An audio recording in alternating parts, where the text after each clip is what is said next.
কেন আমরা নামাজ পড়ব? কারণটা কি? আপনি নামাজ আদায় করবেন কেন?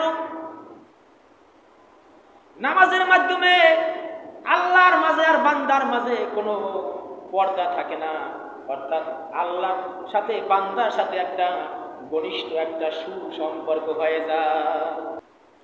নামাজের মাধ্যমে আল্লাহ পাকের শ্রেষ্ঠত্ব গুণগান করা হয়।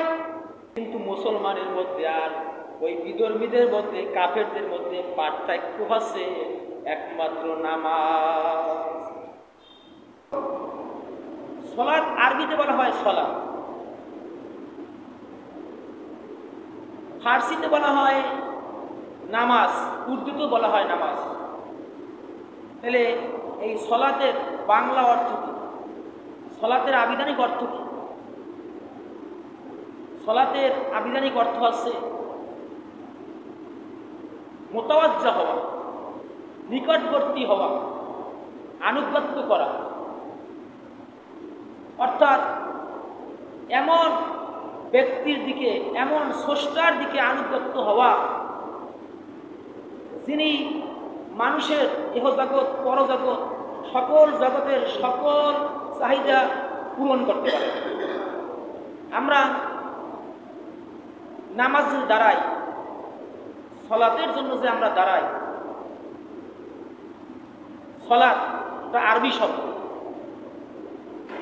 কিন্তু এর বাংলা অর্থটা কি? বাংলায় কি বলা হয়? আল্লাহ পাক এই সালাত দ্বারা আমাদেরকে কি শিক্ষা দিয়েছেন, কি বুঝিয়েছেন, তা আমাদের বুঝতে হবে। সালাত এটা এমনই একটা মৌলিক অর্থ যেটা না দেখে একজনকে, অর্থাৎ সৃষ্টিকর্তাকে, রিজিক দাতাকে অনুসরণ করা হয়, অর্থাৎ তার প্রশংসা করা হয়। সালাতের এক অর্থ আছে প্রশংসা করা, আনুগত্য করা, মেনে নেওয়া, নির্দিষ্ট সময়ে নির্দিষ্ট কিছু পালন করা, মেনে নেওয়ার নামই হচ্ছে সালাত। শুধু মসজিদে আসলাম, যদি আমরা সালাতের অর্থ যদি বুঝতাম তাহলে আমরা কখনো নামাজ পরিত্যাগ করতাম না, আর জামাতও ছাড়তাম না। রাসূল করিম সাল্লাল্লাহু আলাইহি ওয়াসাল্লাম কে এক অন্ধ লোক বলতে আছে, হুজুর আমি তো অন্ধ, আমার জন্য কি কোনো ছাড় আছে নাকি? আমি তো মসজিদে যেতে পারি না। এক অন্ধ লোক, অন্ধরাও কিন্তু তাদের অন্ধ এর ভিতরে তাদের একটা দৃষ্টি আছে, তারা হাঁটতে পারে না। হয় আল্লাহ রাসূল এ কথা কেন বলবেন? আল্লাহ রাসূল বলল, ঠিক আছে তুমি তো অন্ধ, যাও। কিছুক্ষণ পরে আল্লাহ রাসূল আবার ডাক দিল যে তুমি কি মসজিদে জামাতের জন্য যে আজান দেওয়া হয়, আজান কি তোমার কানে শুনতে পাও? হয়, আমি শুনতে পাই। আজান শুনলে পরে তুমি মসজিদে এসে জামাতের সাথে নামাজ আদায় করো। এর নাম হচ্ছে সালাত।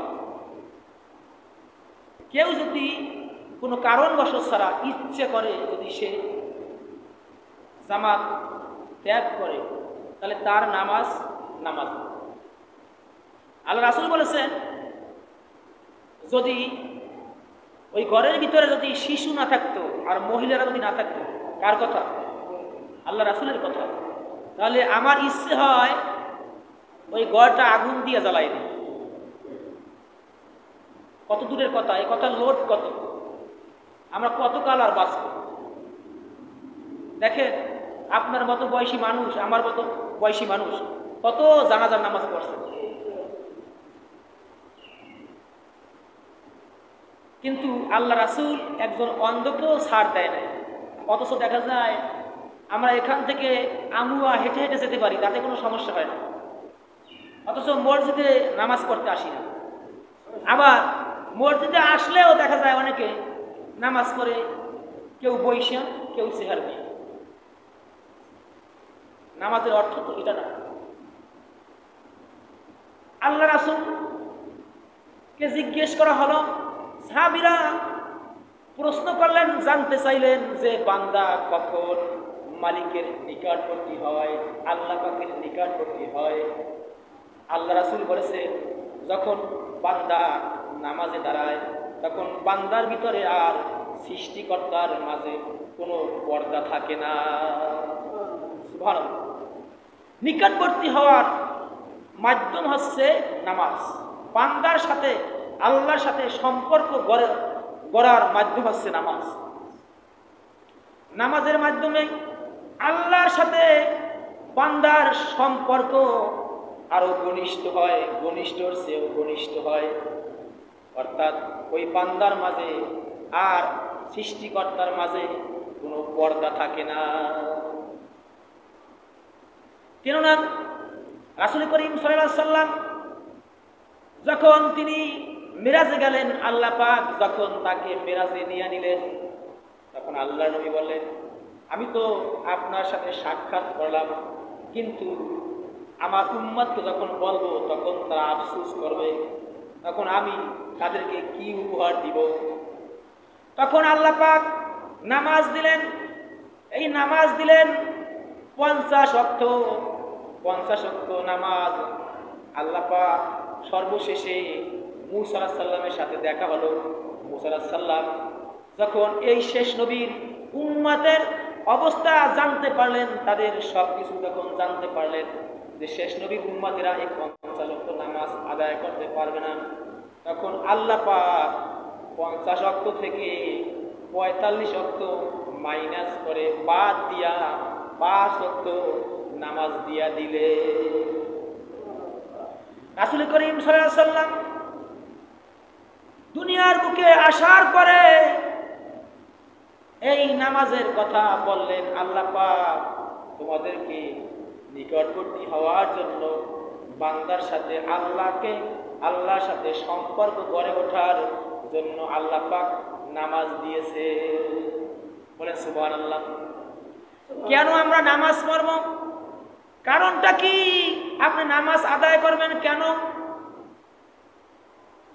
নামাজের মাধ্যমে আল্লাহর মাঝে আর বান্দার মাঝে কোনো পর্দা থাকে না। অর্থাৎ আল্লাহর সাথে বান্দার সাথে একটা ঘনিষ্ঠ একটা সুসম্পর্ক হয়ে যায়। বলেন সুবহানাল্লাহ। আল্লাহর সাথে যদি বান্দার সাথে যদি সম্পর্ক হয়ে যায়, তাহলে পৃথিবীতে আর কিছু দরকার আছে? কিছু দরকার নাই। আল্লাহ নবী বললেন, আমি মেরাজে গিয়া আল্লাহর সাথে সাক্ষাৎ করেছি একটা সময়, আর বান্দা দৈনিক 5 ওয়াক্ত নামাজে আল্লাহর সাথে 5 বার সাক্ষাৎ করবে। বলেন সুবহানাল্লাহ। নামাজের মাধ্যমে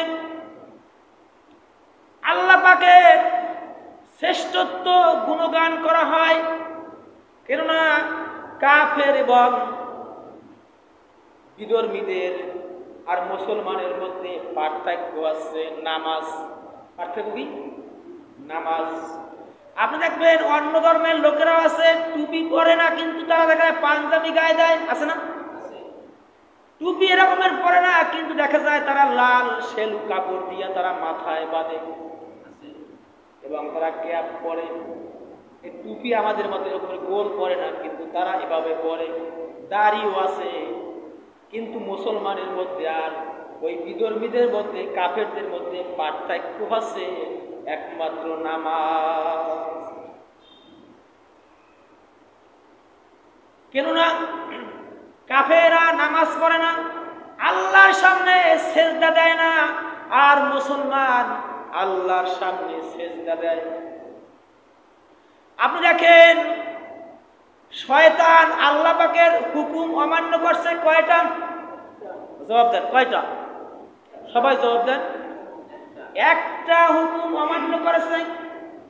আপনি চিন্তা করেন, শয়তান আমি 2টা কিতাবে 2 রকম পেয়েছি যে শয়তান 6 লক্ষ বছর ইবাদত করছে। কত বছর? 6 লক্ষ বছর।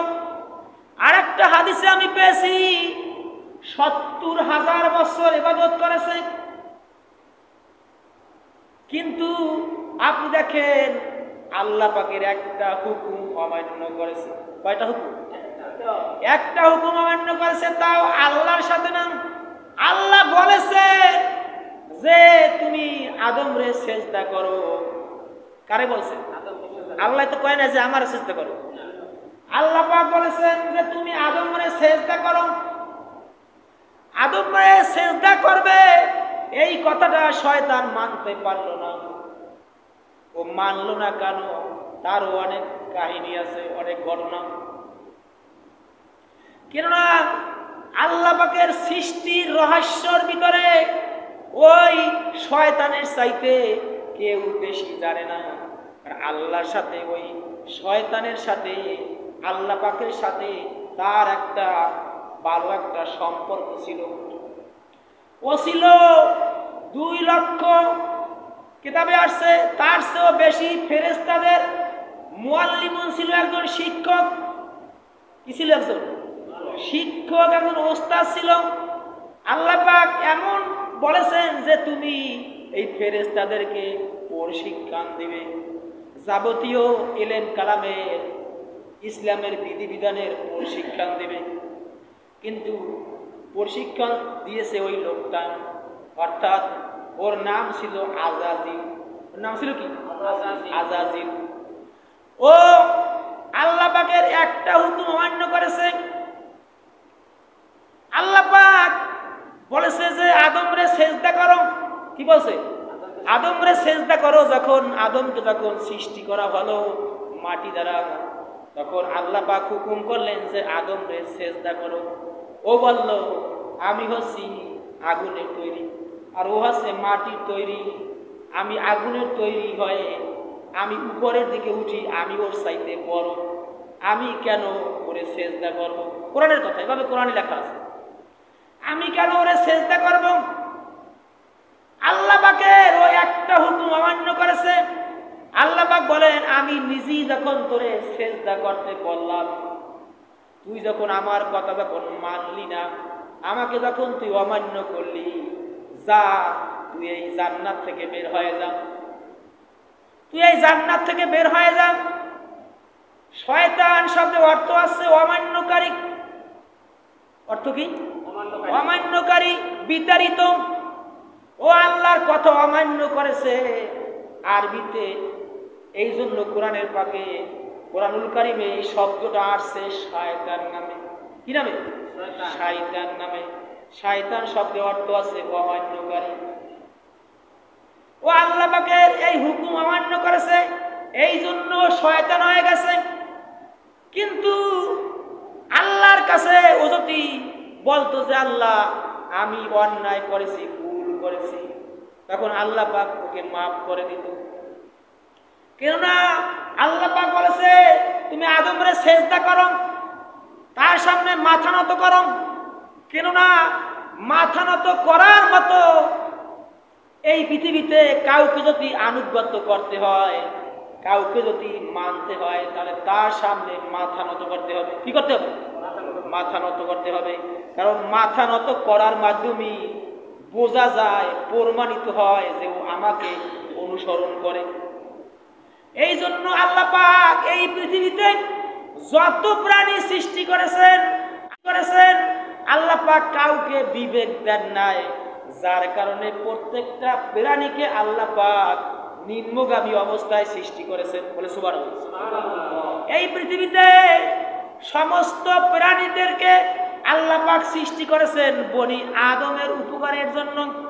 আর আদম সন্তান আদমেরা যখন সেজদা করবে, তাহলে এই পৃথিবীতে সমস্ত মাখলুকের সেজদা করা হয়ে যায়। বলে সুবহানাল্লাহ। এই শয়তান একটা হুকুম অমান্য করেছে, যার কারণে ও শয়তান হয়েছে, ও আল্লাহ পাকের হুকুম থেকে বহিষ্কার হয়েছে। আল্লাহ পাক ওকে নিষেধাজ্ঞা করে দিয়েছেন। ও কঠিন কালেও আল্লাহ পাকের রহমত পাবে না, জান্নাত পাবে না। আজ মানুষ হয় আমরা দৈনিক আল্লাহ পাকের কয়বার আমরা হুকুম অমান্য করি? বলেন কয়বার? নামাজের মধ্যে আমরা 5 বার আল্লাহ পাকের হুকুম অমান্য করি। কেননা শয়তান একটা হুকুম অমান্য করেছে, তাও যে আমারে সেজদা কর, বলছে কি আদমরে সেজদা করার, কিন্তু সেই আদমরে সেজদা করার না কারণে দেখা যায় ও চিরস্থায়ী জাহান্নামী। তাহলে আপনি এখন চিন্তা করেন আমরা দৈনিক আল্লাহ পাকের কত হুকুম অমান্য করি। এখন আপনি চিন্তা করেন যে আপনি কোন জায়গায় যাবেন, জান্নাতে যাবেন না জাহান্নামে যাবেন। আল্লাহ পাক মানুষকে বিবেক দিয়েছেন, এই পৃথিবীতে কোন মাখলুককে আল্লাহ পাক বিবেক দেন নাই, মানুষকে আল্লাহ পাক বিবেক দিয়েছেন। আর এই বিবেককেই প্রশ্ন করা হবে। বিবেক কিন্তু আপনাকে যখন মুয়াজ্জিন আযান দেয়, বিবেক কিন্তু আপনাকে নাড়া দেয় যে ডাক দেশে মসজিদে যান, কিন্তু আপনি মসজিদে না গিয়া তারপরে দেখা যায় এখান থেকে আপনি আমুয়া চলে যান। এই যে বিবেকের পরিপন্থী কাজ করেছেন, এই জন্য আল্লাহ পাক আপনাকে জাহান্নামে দেবেন, শাস্তি দেবেন। যেই ব্যক্তি গুরুত্ব সহকারে রুকু সেজদা উযু মনে করে, মেসওয়াক আমি তায়াম্মুম করেন, সব কিছু গুরুত্ব সহকারে এগুলো পালন করার পর যেই ব্যক্তি আল্লাহর সামনে সেজদা করবে, মাথা নত করবে, আনুগত্য করবে, ওই ব্যক্তি জন্য আল্লাহ পাক তার উপর জান্নাত ওয়াজিব। তার উপর কি? জান্নাত ওয়াজিব আর জাহান্নাম হারাম। কিন্তু আমরা নামাজ পড়ি, অনেকে আছে ডিজিটাল নামাজ, বলে হুজুর তা আবার কি? কেউ নামাজ পড়তে আসি মসজিদের ভিতরে বাবের কোনো অভাব নাই, সেহার দিয়ে এরপর নামাজ পড়ি, আছে না? কই কত যে কথা, কোন দিকে যাব? নামাজের মধ্যে আছে নাই যে সেহার দিয়ে নামাজ পড়া? কেউ বলতে পারবে? নামাজের ভিতরে বাহিরে 13 ফরজ, একটাও নাই এর মধ্যে যে সেহার দিয়ে নামাজ পড়া জায়েজ আছে। কই দেখা যায় সুস্থ মানুষ সব পারে, কিন্তু দেখা যায় নামাজে আসলি সেহারে বইয়ে নামাজ পড়ে। এর নাম আছে ডিজিটাল নামাজ। হ্যাঁ, যদি ওই লোকটা যদি বেশি অসুস্থ হয়, কোন সময় বেশি অসুস্থ হয়, বসতেও পারে না, দাঁড়াইতেও পারে না, তার বিধান হচ্ছে সে শুয়ে শুয়ে নামাজ পড়বে। কি বলবে? শুয়ে শুয়ে ইশারায় নামাজ পড়বে। ইশারাটা কি? আপনার ইশারা আছে, অনেকে আছে ইশারায় নামাজ পড়ে, আবার দেখা যায় হাত উঠায়, আবার রুকু করে, সিজদা করে। তাহলে ইশারা হইল? ইশারা অর্থ আছে আমি এখন খেয়াল যে জোহরে 4 রাকাত নামাজ আদায় করতে আছি, আমি বিছানায় বালিশের লগে শোয়া, এখন আমি আল্লাহু আকবার বলতে আছি, এরপরে আমি সূরা ফাতিহা পড়তে আছি, সূরা ফাতিহার সাথে অন্য একটা সূরা মিলাতে আছি, আমি রুকু করতে আছি, আবার 3 বার তাসবিহ বলতে আছি, এভাবে সবকিছু আমি করতে আছি, বলতে আছি। এর নাম হচ্ছে ইশারা। কিন্তু এই সেহার দিয়া নামাজ পড়া আমি কোনো কিতাবে পাই নাই। আমি মোটামুটি যে লেখাপড়া করেছি এই হিসাবে আমি কোথাও পাই নাই। কিন্তু মসজিদে আসার পরে দেখা যায় সেহার দিয়া নামাজ পড়ে, এর নাম হচ্ছে ডিজিটাল নামাজ। রাসূল করিম সাল্লাল্লাহু আলাইহি ওয়াসাল্লাম বলেছেন, পুরুষদের ঘরের নামাজ 1 রাকাতের সওয়াব। কত সওয়াব? 1 রাকাত নামাজে 1 রাকাতেরই সওয়াব। আবার ওই নামাজটা যদি মসজিদে পড়ে, 5 জায়গানা মসজিদে, তাহলে 25 গুণ সওয়াব। বলে সুবহানাল্লাহ। আবার ওই নামাজটা যদি জুমার মসজিদে পড়ে, তাহলে 500 গুণ সওয়াব। কত গুণ? 500 গুণ।